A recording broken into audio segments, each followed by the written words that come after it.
Ano po Ay ba ang naku, ibig sabihin eto ng executive privilege? Lagi ko po kasing ayun, napapakinggan sa mga balita.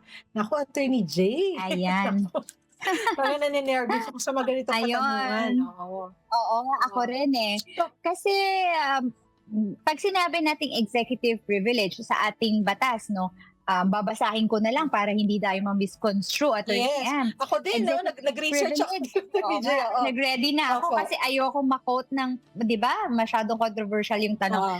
Okay, is the right of the president and high-ranking executive officials to withhold certain types of information from the legislative, judicial, or public scrutiny when discussions would harm the public interest in or national security. Ayan, dapat nating matandaan 'yon.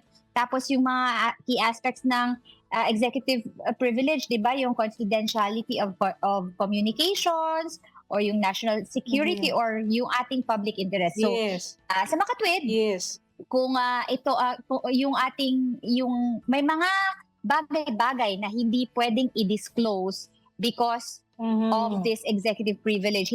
Kumbaga, hindi ko alam kung politically correct bang sabihin na hindi dapat i-disclose kasi meron tayong three branches of government, yung ating legislative, Oo. judicial, and executive. Executive privilege is meron silang pribilehiyo na mag-keep ng information because of the reasons that I mentioned. Tama ba, Attorney M?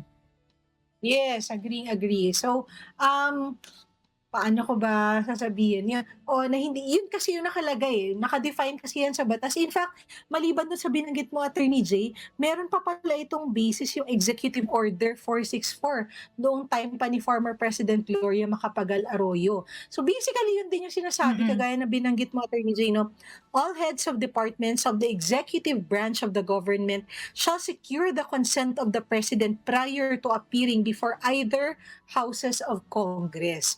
Executive privilege covers Mm-mm. all confidential or classified information between the President and the public officers covered by this executive order. So medyo mahaba siya, Attorney J, no? So conversations between President and public Oo. officials, military, diplomatic, national security matters, no? Information between Mm. intergovernment agencies. Eto nakalagay ha, discussion in closed door cabinet meetings. Cover daw ng executive Ayan. privilege matters affecting national security and public orders. Actually, medyo mahaba. Yun nga, isa yan sa mga maraming pribilehiyo na Diniscuss ipinapataw po sa ating executive branch, no? ehekutibo, Siyempre sa oo. ating presidente. Yes, oo. Oo. Yes, Attorney At J. saka, ang landmark case nito kung hindi ako nagkakamali, yung case ni Ermita. 'Di ba, tama ba ako? Isa sa mga landmark cases nitong executive privilege na ito. Kung, for purposes of, educational purposes and for the information of everyone, and nandiyan naman po yun sa ating, sa yung ating mga SCRA cases or yung ating mga cases available online. Basahin natin yung kaso ni yung, Ermita case discussing executive Mm. privilege kasi basically ang sinasabi lang dyan kung ano itong pribilehiyo ng ehekutibo na mag-withhold ng information o meron silang pribilehiyo na hindi mag-disclose ng impormasyon sa publiko or dito sa tatlong branches ng government natin because at stake yung mga sinabi na kanina, yung ating national security at yung iba pa mga bagay na nabanggit ni Attorney M kanina.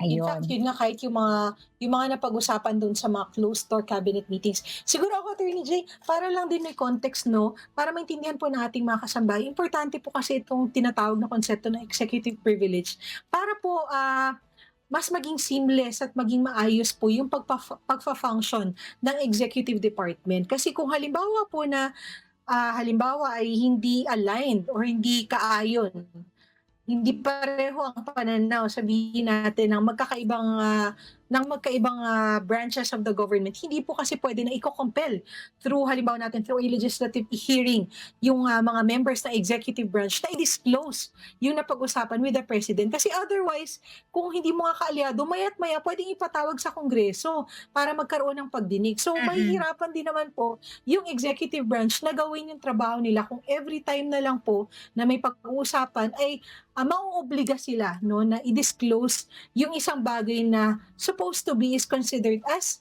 part ng executive privilege Executive. dahil nga medyo Tama. sensitive yung pinag-uusapan. Oo. So, yun po yung dapat din sigurong Mm-mm. tandaan natin.